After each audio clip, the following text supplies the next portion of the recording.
like to just introduce yourself as you make a comment or ask a question, then that we can see more of who we are. And if you want to go ahead and put your information in the chat, then I can transfer it to the document, or if you're able to, and you can add it to the document, then feel free to add that also in there so we can know who we are and keep communication going afterwards. So one big thing with OWL is that we really talk a lot about community and building community in your classroom and building community in our community. And so one hope through this whole experience is that we can all be here for each other to give each other ideas, new resources, new links, things like that. And then also continue the conversation. So this is just our very first meetup. And then we will have more. We have one scheduled for Thursday, and we're happy to do more add-ons also as you guys want. So if this is helpful, we can also do more. So just our first initial one to see where people are at. If you look at the document, those of you who are able to access it, like I said, we'll keep working on that for you. We have some tips for remote learning. So one thing that's in there right now is there's Google Meet, and James just mentioned that where he meets with the whole class. And then I talked to him previously, and another thing that he shared was that he would start the class all together and then meet in smaller groups with kids throughout their designated time. So there's a lot of different ways to handle the time you guys might have with kids if you're teaching online. There's also Zoom, Edmodo. You mentioned Flipgrid. That one's also on our list. Another idea was to get a private Facebook page where kids can interact.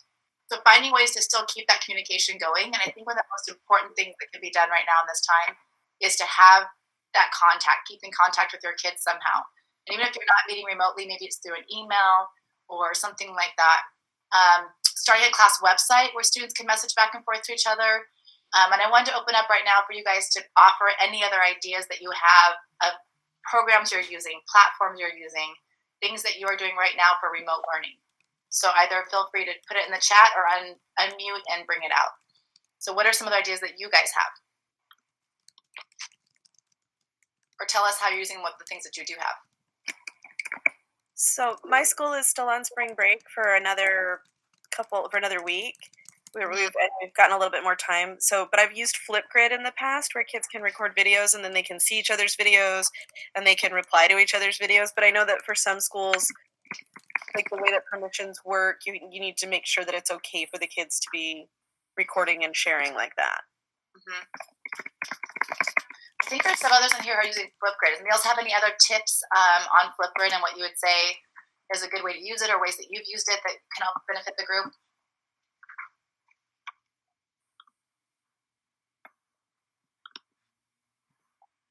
Anyone?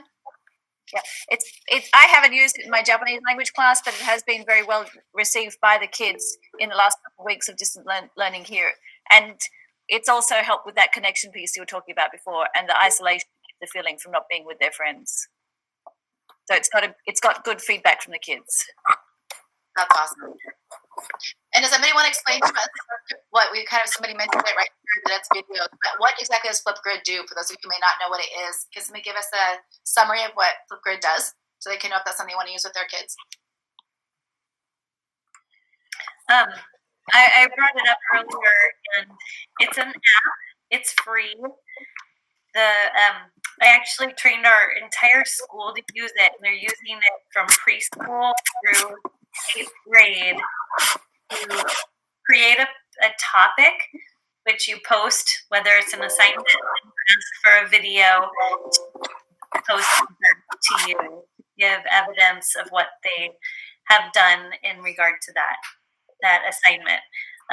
It has an amazing training on the site and FAQs. There's additional information for families. So it's just flipgrid.com. But it's a way for students to reply with videos, and it's organized in a really easy to use manner. And it's free for everyone with a connection, which is another challenge for a lot of students these days. Mm-hmm. Yeah, and if we want to discuss that today as well, we can. I know it's a topic for some of you guys is that your kids may not have internet access, so we can actually brainstorm some ideas of that. We were brainstorming some earlier today as well too. So if that's something for some of you guys, just let us know. We can talk about that. But I think the big thing is maintaining that connection, in the way that kids can still find ways to connect with each other. Most kids, even if they don't have internet access, they probably have a phone. And so a lot of them can still access through their phone. So thinking of things that you can do through their phone, Google Voice could be another thing. That could be something that you could use. I know some people have used those also.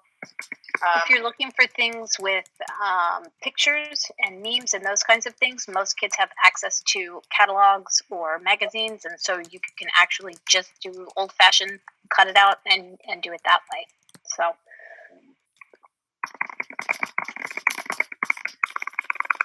Awesome, thank you. Any other thoughts or comments about platforms you guys are using? I know Edmodo is a popular one also. Kids can go on there and actually kind of do journal entries, interact with each other.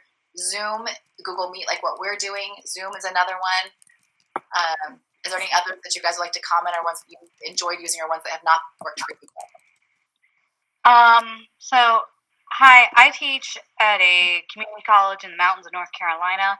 And so if anyone else is actually teaching higher ed and you use Moodle, Collaborate is actually a learning tool that is offered through Moodle that you can record videos for yourself, and also it's like Google Meetup through that. I'm still experimenting with it, but if your college or community college, whatever it is you work at, offers Moodle, I take a look at that, and yeah, so that's one I'm currently using for my courses. Phenomenal. Awesome, thank you for that.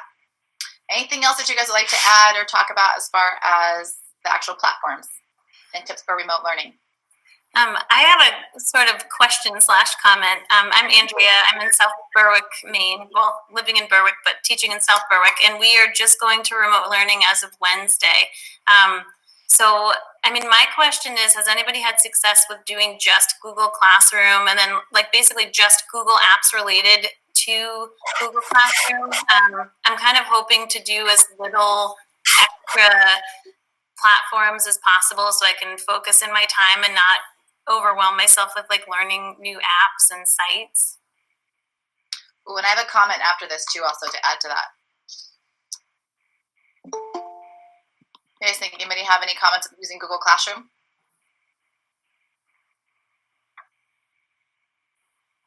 My only comment is my experience with Google Classroom is it's fine for uploading and accessing assignments and documents and submitting them, but that's all it is. And so it's neat to have all of the other resources like Story Jumper, something I've used before to communicate with other classrooms.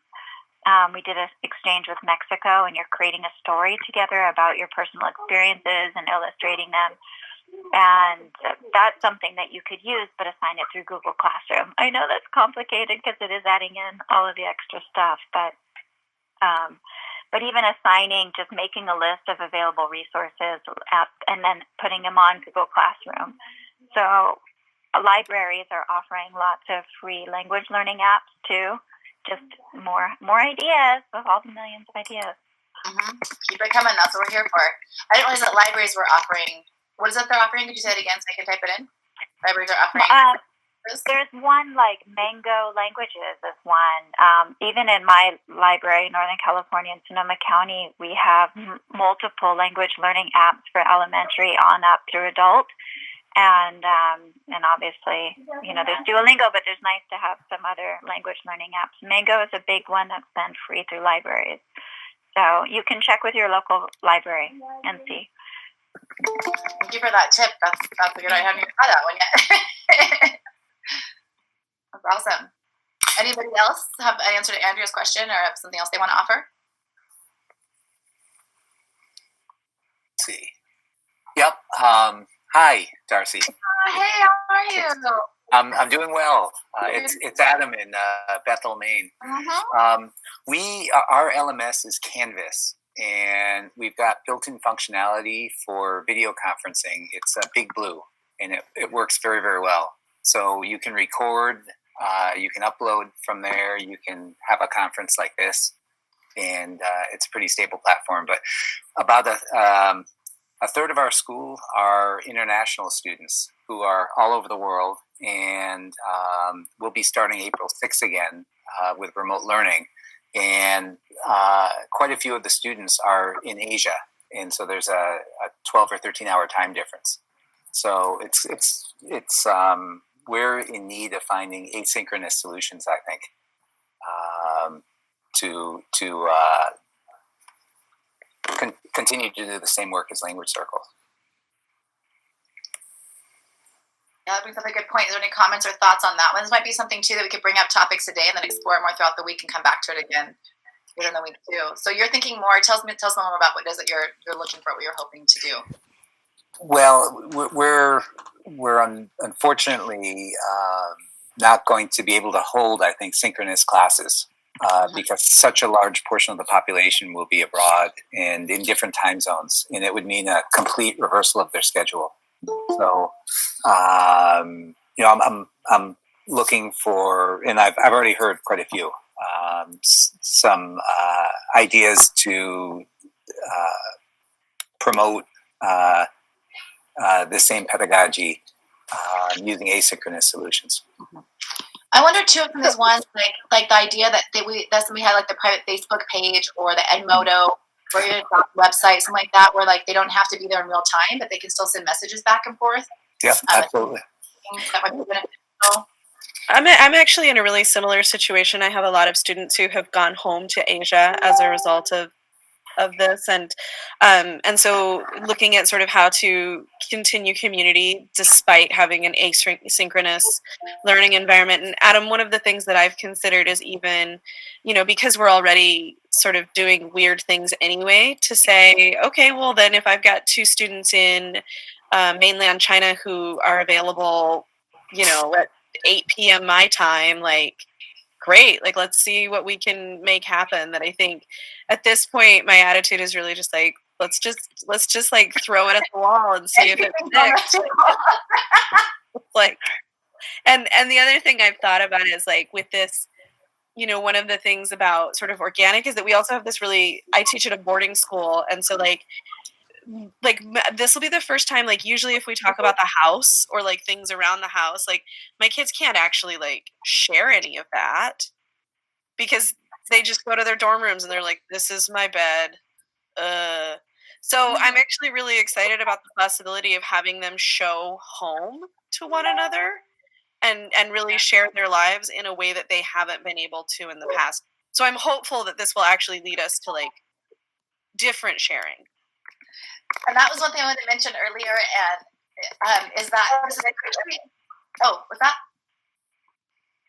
Okay, is that this is really a unique opportunity to get to know our kids in a different way, right? And so the fact that like we really can find to a classroom, we're trying to create these topics that are really relevant for students that are high interest, et cetera. And James kind of alluded to this, but the idea of let's think about what are the things that we could talk about right now that'd be really relevant, awesome topics that relate to what's happening. So obviously the corona, how they're feeling, the reactions. You could look at infographics and memes, articles, see how the world is reacting, videos in your target language. There's so much right now just around that topic.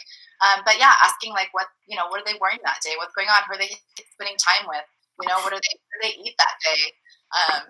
What does their home look like? They should just show you their home. They could do tours of their home.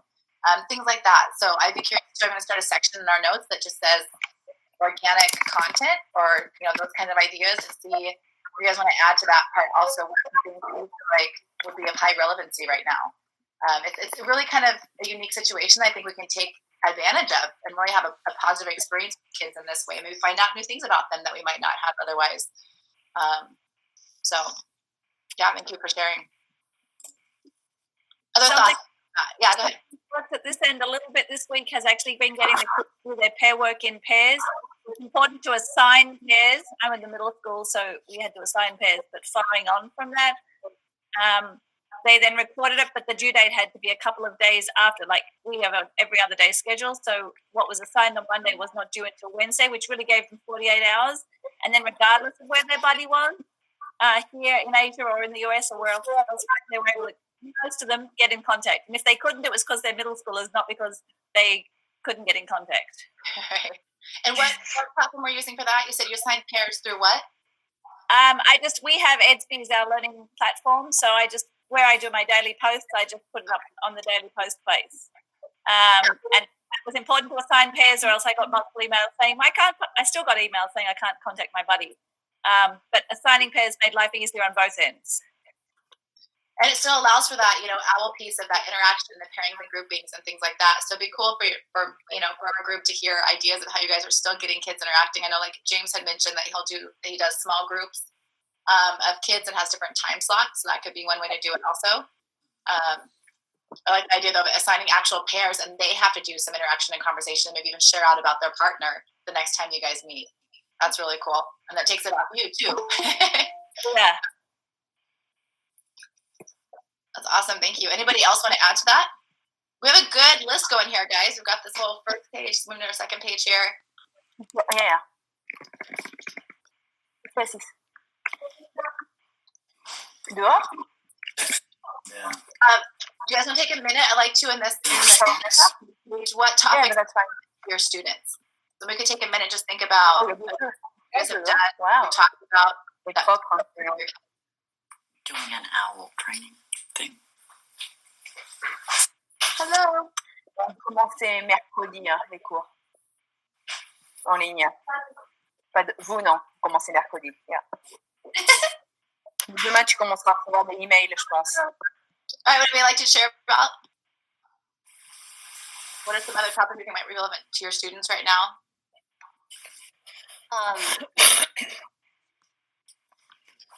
Oops. I don't know what I just did. So is there any other groups would like to share about this topic of the remote learning platforms you're using, things that you've had success with, tweaks you might want to make, any other ideas that you guys want to share? So with some more comments in the chat too that I'm putting over. One of them was that giving Schoology quizzes is another one. Also links for the Moodle platform, was what someone else mentioned, and I'll transfer this over also. There's also an example of a blog. And students getting together in a virtual meetup and talking using vocabulary, repeating vocabulary. That's a really good way. Some of these relevant ones I'm going to go ahead and transfer over here and read some of them to you guys. For example, one of them was, how are you breaking up your day? How's it different than a regular school day? Do you prefer online learning or in school, and why? It could be the family piece. How many siblings do you have, or how many people do you live with? It may not be immediate family. There might be foster care families or things like that. Are you interacting with them more than usual? Tell me something special about your siblings. So there's some really good lines of thread and conversation pieces that we can still maintain even with the remote learning. Great comments there, guys. Thank you. And just a quick little check reminder that if you're not speaking,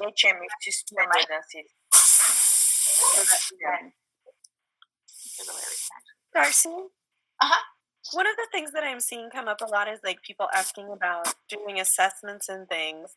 And I just like one of the things that we've sort of made the decision at our school is to like really trust that we've done a good job in the 75% of the year that we were face to face with these kids of getting to know them and learning them.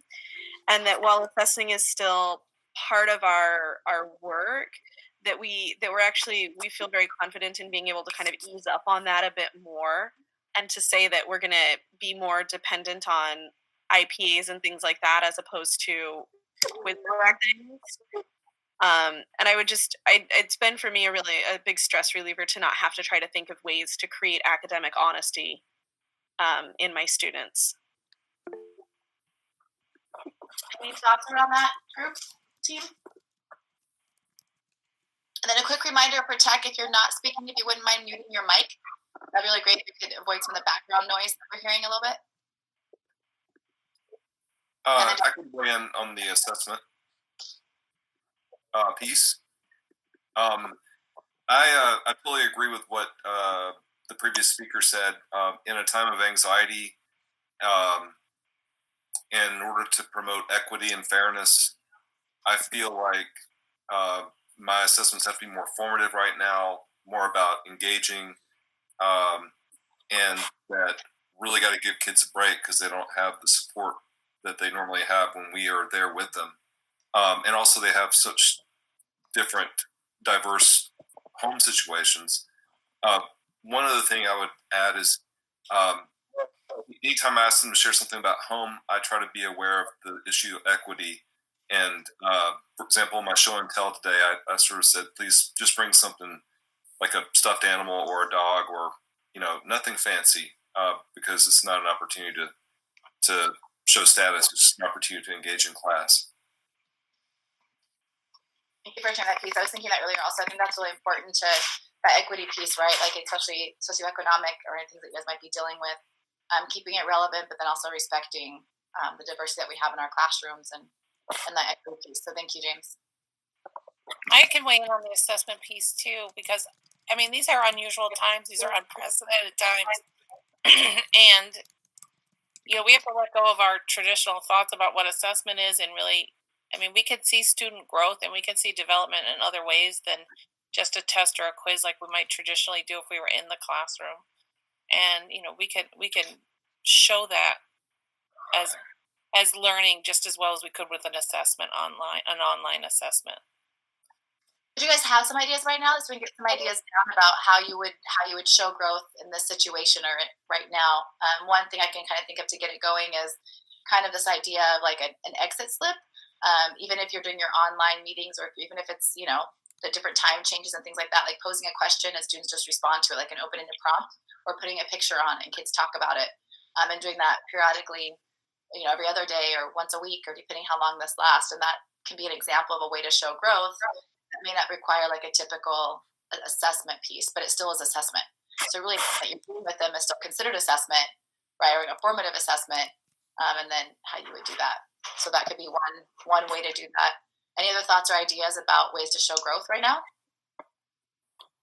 I've been thinking that I really want to, and right now I know a lot of people are in all different situations, but I'd like to create a Google sign-up sheet where students are meeting with me for like 10 minutes every week on a one-on-one basis. And I know that poses problems even for me and probably for a lot of other people. So I'm not sure how I'm going to deal with the potential inequity that might actually pose or present. But I'm thinking sort of like summatively later on, if this continues to exist for the rest of the school year, that just might have to be their summative assessment, that we, you know, we'll have done that hopefully consistently every week, and then the end of the trimester, the summative assessment would simply be assessing where did you begin the year versus where are you at now in terms of your proficiency. And what's actually interesting about this, thank you, Jessie, for sharing that, is that this is actually an amazing opportunity to talk about proficiency, because true proficiency is just whatever students can do spontaneously across a variety of topics. And so if they're starting the year here, or say we're starting our time right now, or even from here to the next 2 weeks or 3 weeks or into the school year, it really, proficiency is where are they at? Where has their language grown? So we really have an opportunity to look at this overall holistic picture of proficiency, even within the new structures that we're looking at. So once again, I see this as an opportunity to really look at what can we do with what's happening, and, you know, how can we find ways to really look at proficiency in the midst of all this. So thanks, Jessie. That's a neat way to think about it. And another idea and adaptation to that is that if you can't meet individually, I think I had 160 kids, 130 kids, and, you know, it could be in small groups. So maybe it's, you know, you meet 5 kids at a time and they have a conversation, and that gives you kind of an idea of where they're at just for time management too. And that could be done, you know, through phone or something like that, which everyone has access to. It doesn't have to be online necessarily either. So thank you for that. Any other thoughts or ideas around that? It's kind of neat to hear what everybody is saying around the assessment piece there. Anyone else? I have another question, as always. It's so like in regard to like what to assess on, I'm wondering how are people storing like an organic vocab list when when the class may or may not be meeting all at once. Like my school's going to do sort of an asynchronous thing where we'll have like a once a week check-in per class, and everything else is just assignments that we give students where we're not meeting with them face to face. So I'm just wondering, like, how would I gather the vocab and the functional chunks that students are needing when they're sort of all in different places? Any thoughts on that? Let's open up to the group. I've done through my learning system with my district, I was doing a kind of a Google Doc or something that's organic as each group meets. I'm typing up the vocabulary so they have a record of it, and I put it on the learning platform that we've done in my school. Yeah, I've done a Google Doc where I've put it on through the Google Classroom. And I have one that's just only I can access, but then I have a Google Doc that's open to all of them that they can add things into, just like we add things in class. Pictures and all kinds of other things to do to develop their vocab. I used to have them do their own list also, and then we would share lists and see who had what that was different. And that was in addition to what was ever happening in the classroom. But you could do that as well, have them keep their own lists and then cross-compare once in a while. And that could be a really neat opportunity also for, keeping in the target language is having kids using those circumlocution skills of act it out, draw it out, use what you know to share their words with the group. So they have to come up with an action or there's a picture for new words that maybe kids might be finding while they're out doing this work. That kind of be a neat way for kids themselves to be the teacher and bring new language and content to the students. I think that could be a great use of Flipgrid, where students have to present on the vocabulary that they've been acquiring, and then other students have to comment on it, or somehow like take 3 words from somebody else and create something with it. Love it.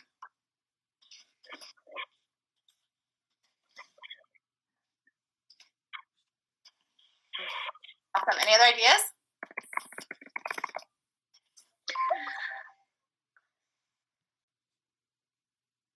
I had mentioned in the chat that I use Screencast-O-Matic, which is just a free screencast online platform, and I'll take a lot of those silent animated films and I'll record my voice on top of them, like describing what's happening, giving the characters names, sort of like just turning it into a story that I'm telling, and then I'll upload it to Edpuzzle and have the students listen to that and answer questions. And within Edpuzzle itself, if I know that there's some vocabulary that I want them to try and attach onto, I might put a comment into the Edpuzzle earlier on and say, or maybe even put in a picture of, let's say the word is toast. I'll write toast and then put a picture of it, or I might put a circumlocution definition of it's like bread that is brown. And then later on in the Edpuzzle, I might have a question that formatively assesses them on the meaning of the word toast, for example. Nice, thank you. Then also too, think what they can do holistically with the language, right? Like maybe you just have these open-ended prompts or like pictures or scenarios or situations. And then, adios, Harris. It's so good to see you. Big hugs. Thanks for joining. And then, having them do those open-ended language because they might be having different words that are coming in. And so seeing what they can do with it overall. So having a prompt like describe your week, or someone just mentioned they're in spring break or about to go to spring break or finishing up. So that's a perfect opportunity to talk about what happened over spring break. What did you do? How is spring break going to be different now than regular? So yeah, those are really awesome opportunities to see what language comes up instead of this prescribed language that might be happening in class. Thank you for joining. It's so fun to see you. Just a quick reminder, remember, please mute if you're not speaking, just so that we can all hear everything. And there was another comment that popped up in the chat, tips for asynchronous lessons. So is there anybody else that would like to join and add? I'll go put that question in the doc. Is there anybody else that would like to comment on that or address that? Tips for asynchronous lessons. I know that we mentioned above doing, like the Edmodo or the private Facebook page or a website, things like that. Is there any other ideas around that? I have one idea. I mean, this one doesn't. Hi, everybody.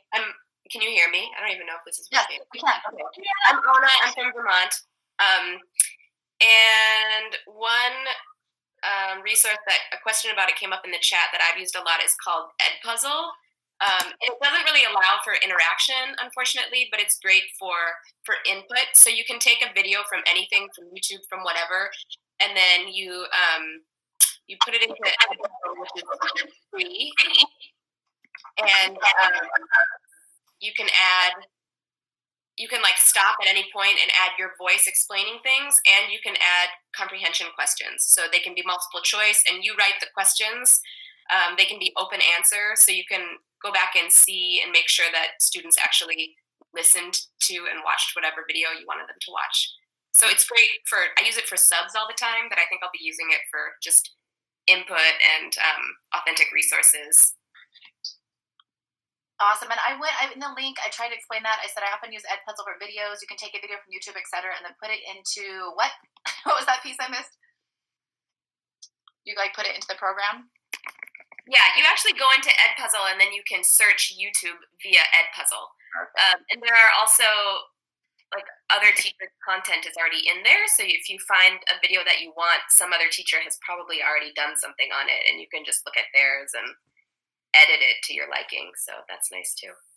Yeah, and I saw someone else mentioned on there, and I copied it over, was TikTok too. That's kind of a fun platform to use right now too for kids, because also we want to provide the whole thing with Owl 2 is fun.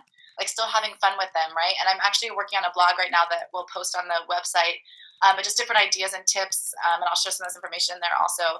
But still having fun with them, laughing with them, right? This was mentioned in our group right now, is anxiety, and still laughing with them. So still having that play element, still having fun, goofy things that you're doing with them. So then kind of lessen that anxiety a little bit. They're all at home right now, not leaving. Something that we can do to alleviate it and still provide a happy, fun, supportive space is awesome. So the more ideas we can get on here, the better too. Someone else mentioned Padlet. I don't know if you'd like to talk about that more. I don't know what Padlet is. Anna, thank you for sharing more about Edpuzzle. It's cool to get more understanding about it. And that's a cool feature that can actually stop and add voice and the comprehension questions, etc. That's really cool. Anybody want to discuss Padlet? I put that stuff up there about Padlet.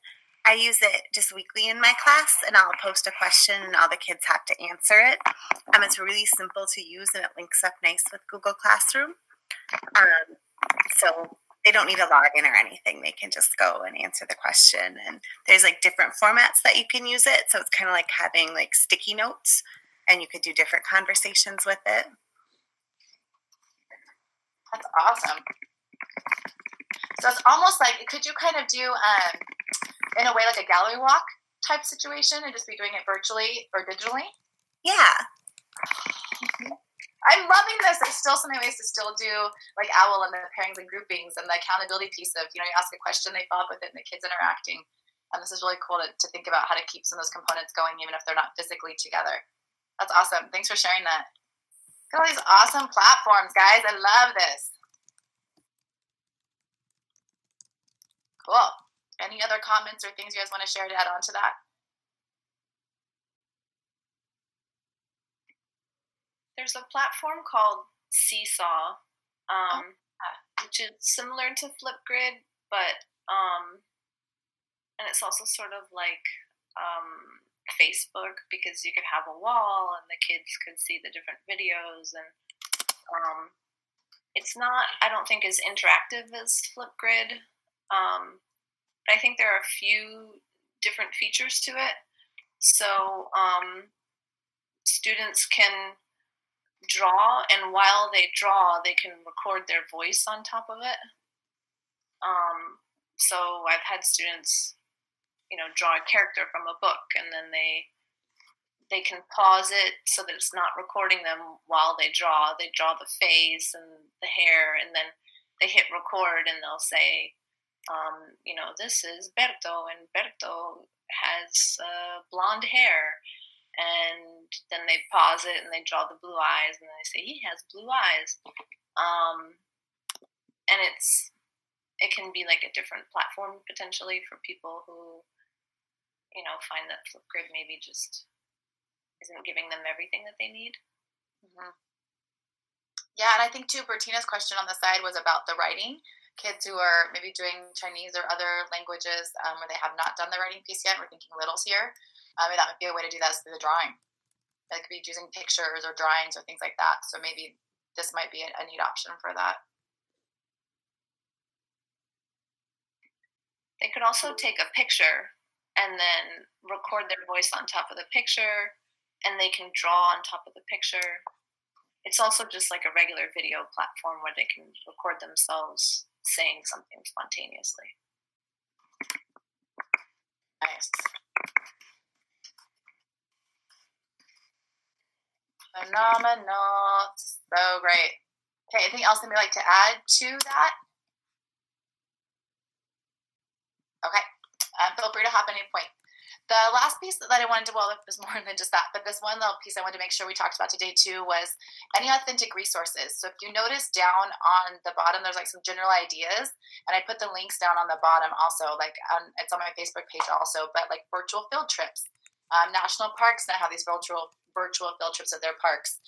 Museums, maybe fun things like that. It's kind of like that hook, right? Giving kids something to go do or to go learn or to go look at, and then coming back together as a classroom, whether it's together through one of the platforms, or whether it's them sharing pictures or comments or video through one of these other platforms. But it kind of can be something where if you're trying to do relevant topics and talking about their lives and things like that, but it can also be something like that community piece where they're looking outside of themselves and coming back to share out. So does anybody else have any specific links? I've also made a column for language specific links. So any links that you know of that you've been using or you want to share, then we can also add those in here. So does anybody have anything at this point of ideas of authentic resources? And I also started a list of pictures, memes, things like that. Go ahead. I have a whole list that I will add once we're done. Because I can't write on it, but I made a whole list of stuff that we can portion out in those various things. So yeah, museums, national parks, a really cool webcam up in Alaska to watch the animals. Super cool. Yeah, so there's some good stuff. Yeah. Yeah, and I think too right now is the time, like this is such a huge opportunity for authentic resources. We talk a lot about infographics, pictures, memes, videos, magazine articles online, right? Newspaper articles, can't think of it, like TV newscasts, right? Like you Google anything and in your language that you teach, you're going to find these authentic resources about it. And a lot of times with a lot of visuals too.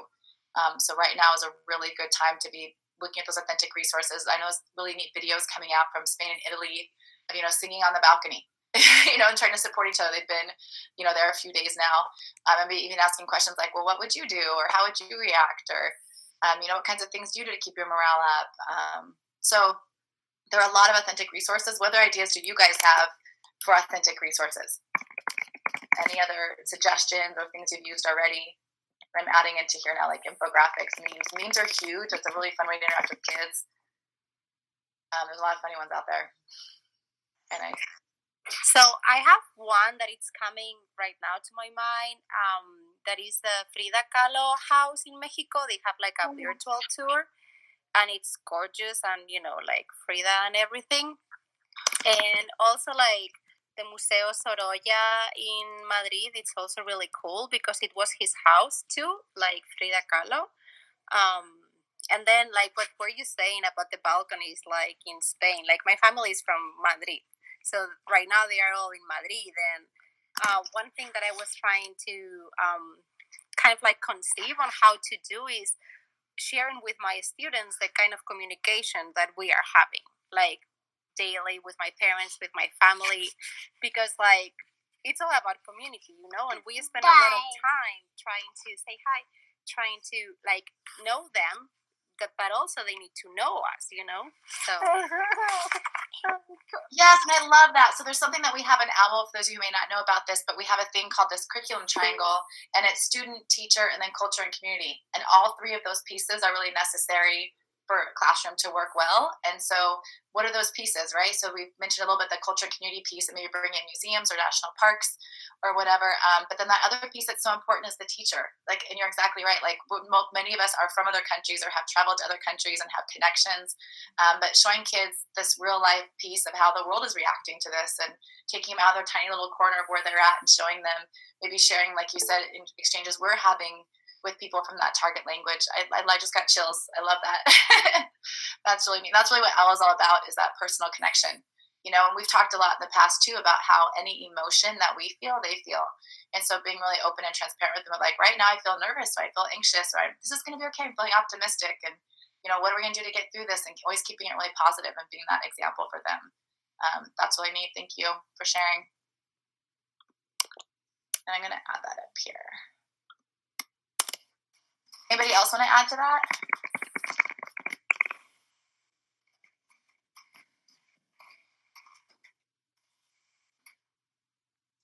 Bueller?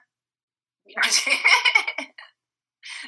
love it. Okay, anybody else? Authentic resources. I would like to get maybe a couple more down on here of things that you guys, either concepts or ideas or just specific links.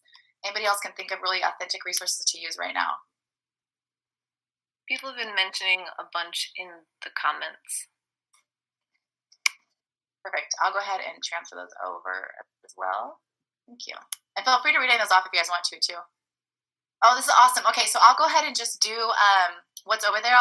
I'll translate them all into the doc also, so you guys can have them. Oh, this is so great. Oh yeah, Netflix, of course. Okay, we've already talked about this. But music, any kind of videos, movies. Now's the time. Get them. I always said that anyway in regular classroom setting anyway. But as much exposure as they can get. I used to do this thing called "Sé Motivado," which means be motivated. And it was almost like a bingo board. And there are all these different things on it. And it was like, watch a movie, read a book, listen to music, read a comic strip, whatever, things like that. And so giving them maybe these fun tasks and seeing how many of them they can complete. But really, right now is a good chance for them to get some really good cultural exposure of different things in the target language. And I noticed too right here, thank you, Alexis, for sharing that Netflix list. You mentioned the Cardboard app. Do you want to share what that is at all with us? Sure. What you can do is you can make a cardboard like shape to fit your iPhone into, and then you, depending on what app you use, you can go to locations, like you can go through Google Earth, or you can go to like Plaza Mayor in Mexico City and have a virtual point of view of what it looks like there. That's pretty unique. I haven't used it yet. It's a whole geometry lesson, putting it together, engineering, like putting it together. Or you can just buy one too. But that's pretty neat. And then with the Sé Motivado, I actually changed the name to Estás Motivado. Love it. And also provide a big list of things that they can do at home as well, and continue to log in their time. But just thought I'd share that too. I love it. Yeah, if you guys want to hear too, if you want to, Mike, share that, feel free to put it in the document. But what are some of these things that you guys are creating that you're asking kids to do at home? Same thing, watch movies or listen to music or whatever. The kids then share out with each other, which is really neat. So this is kind of a unique opportunity for kids to really get to see each other, like I mentioned before, in different ways and still interact and still keep that piece going. I know there's a question too about if people are still doing circles. And so one big component of OWL in the classroom is the physical space. A lot of classrooms don't have desks or don't have tables and have this open circle space. And so I can myself, what I have done in the past when I've done video things with classrooms or kids or small groups, is I've still had them stand up in their house and actually do actions together. So we're still keeping that physical piece. I've even done it in coffee shops with kids. But so there's still a way to still keep, if you're doing the video piece, that interactive, just asking kids to stand up in their home, and doing actions with them and things like that. So you don't have to get rid of that physical component completely.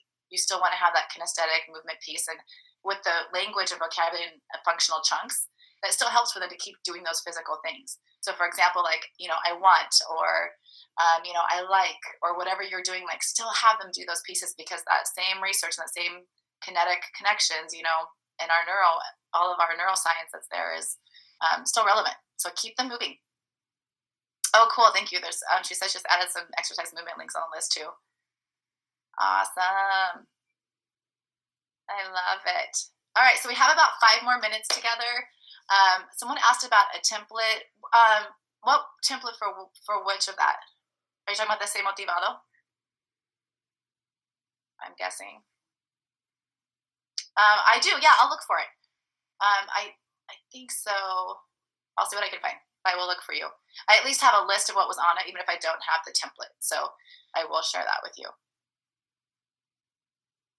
Awesome. Okay, we have about a few more minutes together. Is there any questions, comments, thoughts? Anything else anybody want to bring up for us right now to think about as we move into this week? I think I might mention before that there's a blog I'm going to post this evening with some ideas in it. A lot of what was mentioned here. And we're also going to keep them coming all week long. So I'm going to work to get a couple sample lessons together of what people have been sharing out and kind of ways they're using the classroom.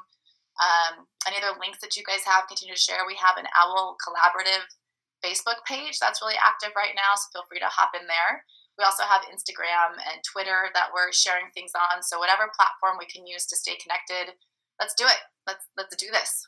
So you're going to share all that stuff on the OWL Facebook page? It'll be on our website, and then we'll transfer it to the Facebook page also. Yep. And the doc from this too?